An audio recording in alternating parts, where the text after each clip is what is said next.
Fernández, especialista en marketing político, forma parte del equipo de Data Estrategia. Como siempre, gracias por atendernos. Buenos días. Buenos días, María Alejandra. Encantada de estar con ustedes, como siempre. Ya vamos a conversar, hemos seguido su análisis a través de redes sociales sobre lo que viene pasando en Venezuela, pero antes le doy la palabra al embajador Milos Alcalay para contestar la pregunta que dejábamos, embajador, sobre el papel de países como Rusia y Estados Unidos, sobre todo tomando en cuenta la nueva administración del presidente electo Joe Biden. Citábamos el editorial de Financial Times advirtiendo que es momento de poner fin a la agonía de los venezolanos y esto debería ser prioridad de un nuevo gobierno en los Estados Unidos. Lo escuchamos, embajador. Comienzo con la segunda, Estados Unidos, porque tiene mucho que ver con Rusia y la posición de Biden. Yo creo que a pesar de que han habido diferencias muy marcadas en los Estados Unidos entre republicanos y demócratas en temas como el Irán, temas como Israel, temas como la Unión Europea, temas como Corea del Norte, totalmente distintas y diferentes. En el caso de Venezuela ha habido una posición absolutamente tajante de Estado, bipartidista, acompañado con las posiciones de la opinión pública, como este editorial que tú acabas de marcar. ¿Van a ser tácticas distintas? Sí. En el caso de que Biden asuma la presidencia, pero en el caso de Venezuela va a coincidir, y lo hemos visto con declaraciones de destacados parlamentarios demócratas y republicanos. Es decir, ahí va a haber una coincidencia. Ahora, pero hay una diferencia, decía en la cuestión táctica. Por ejemplo, en la relación de Biden abre una oportunidad nueva con la Unión Europea. No es un secreto de la inmensa alegría en gobiernos europeos por la posición de relaciones con Trump favorables a Biden. Yo quiero señalar, reiterar, la posición es admirable, que ha sido muy solidario Trump con Venezuela, eso no se le puede quitar.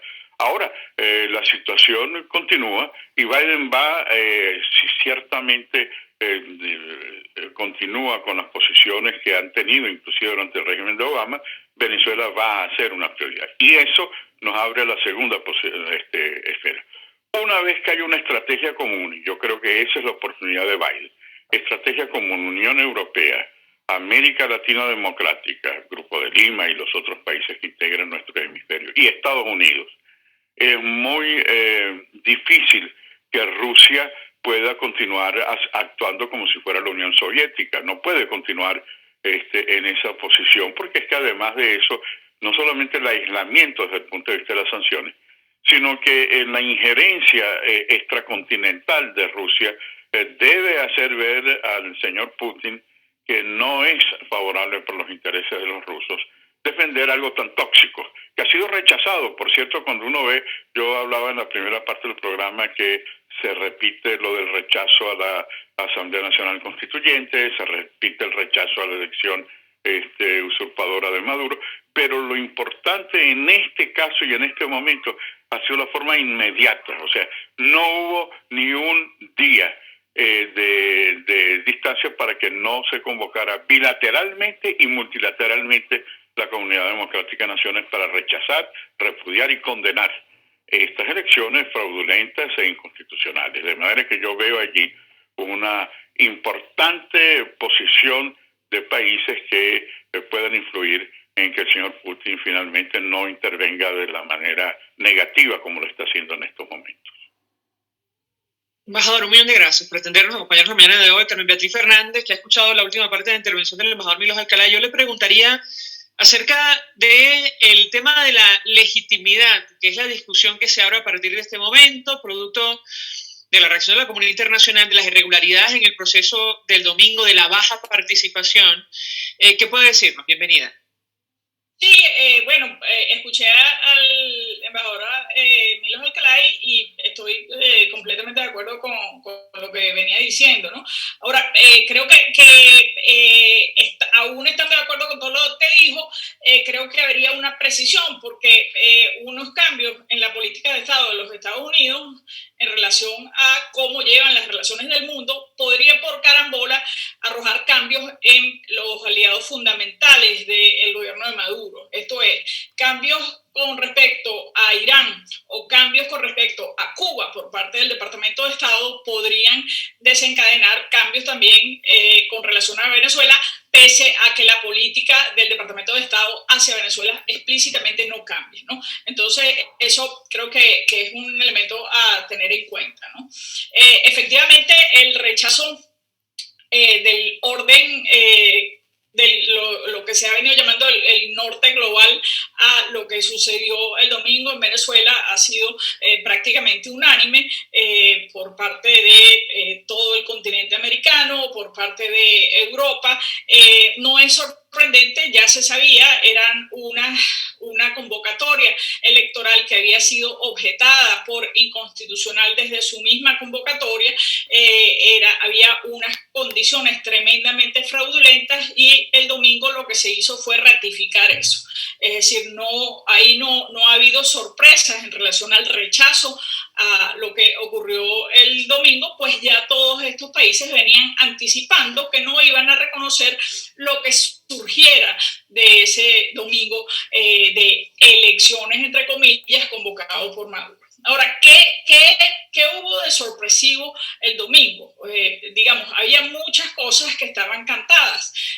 Ese arrebatar por las malas la Asamblea Nacional, pues el gobierno de Maduro lo logra, se hace por las malas con la Asamblea Nacional, pues ahí dan unos porcentajes de 67% y 30 y pico por ciento para la oposición, pero en realidad sabemos que en realidad se hizo con el 100%, porque pues es un proceso viciado y amañado desde su mismo origen. Aquí lo único sorprendente, o a mi juicio lo realmente sorprendente, fue el muy bajo nivel de participación en cuanto a las filas del propio madurismo, o lo que el madurismo, el gobierno de Maduro, cree que son sus filas, ¿no? Eso es muy llamativo porque tú tienes esta participación oficial del 30%, que hay observadores que cuestionan que efectivamente haya llegado a tanto como el 30%, pero aún dando por bueno ese 30% son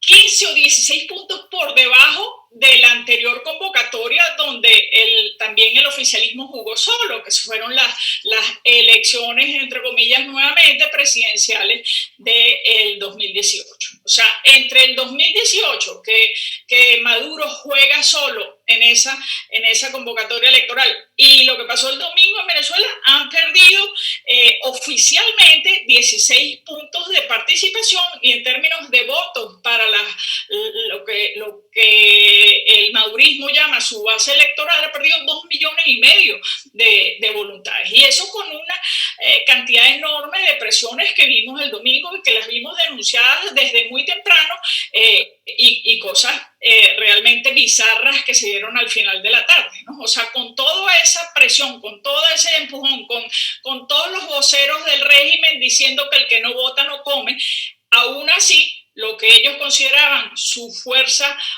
o su base electoral ha entrado en franca rebeldía, y eso es muy llamativo. Tenemos que hacer una breve pausa por ir a publicidad, pero nos interesa mucho conocer el análisis de nuestra invitada sobre la contraoferta de la alternativa democrática que consiste en la consulta popular, y sobre todo el tema de la legitimidad que una discusión que comienza a partir de este momento. La BBC de Londres ayer interpretó que Juan Guaidó insinuó que no descartaría salir de nuestro país, aunque lo ha negado en reiteradas oportunidades. Guaidó no descarta el exilio, titulaba la BBC de Londres. Le ruego permanezca unos minutos más. Al regreso le doy la palabra para contestar acerca de todos estos temas. Ya venimos. Estás escuchando Palabras Más, Palabras Menos, por RCR 750 AM. Sintonícenos a través de Periscope, @RCR750, la radio que se ve. En Arnamar contamos con una muy extensa gama de productos cosméticos de primerísima calidad para el cuidado personal de toda la familia. En Arnamar nos sentimos orgullosos de ofrecer tratamientos especiales para el cabello y para la piel tanto de adultos como de niños, bajo las más estrictas normas internacionales. Y en Arnamar siempre estamos innovando para satisfacer las exigencias de la calidad de vida de hoy. Arnamar Cosméticos, toda una vida dedicada al cuidado personal de la familia venezolana. Mensaje del ingeniero José Peraza, tesorero del FONPRES CIB. Estimado colega ingeniero arquitecto y profesional afín, el Colegio de Ingenieros de Venezuela y el Fondo de Previsión Social, preocupado por la salud de tu familia, ha diseñado un sistema de salud integral que coloca a tu disposición y que contiene asistencia primaria de salud, ambulancia, hospitalización, cirugía, oftalmología, dermatología, fisioterapia, psicología, odontología, farmacia y funerario. Para mayor información, visítanos a nuestros portales cib.net.be, fonprescib.net.be, Colegio de Ingenieros de Venezuela, construyendo futuro. RCR 750 AM, porque lo bueno une. Información, opinión, contraste. María Alejandra Trujillo está en Palabras Más, Palabras Menos. Continuamos, amigos, palabras más, palabras menos, analizando el programa político de nuestro país a partir de lo ocurrido el domingo y la posición asumida por la comunidad internacional, sobre todo de los países democráticos que reconocen a Juan Guaidó como presidente interino. El apoyo de momento se va a mantener, es lo que entendemos por la reacción de rechazo abierto al fraude del domingo. Nos acompaña Carmen Beatriz Fernández y yo le dejaba varias inquietudes, pero una tiene que ver con la contraoferta de la Alternativa Democrática. Nos referimos a la consulta popular. Escribía Carmen Beatriz Fernández en un tuit ayer con 30% de participación y hago la salvedad tomando como bueno el dato del gobierno. El madurismo arrasó con la Asamblea Nacional, como era su principal intención. Ahora bien, se preguntaba nuestra invitada, ¿puede la consulta popular alterar el relato de la hegemonía? ¿Qué contesta a esta inquietud? ¿A qué conclusión ha llegado con el pasar de las horas? La escuchamos. Sí, cuando yo digo arrasa con la Asamblea, quiero decir que arrasa con la institución democrática. No,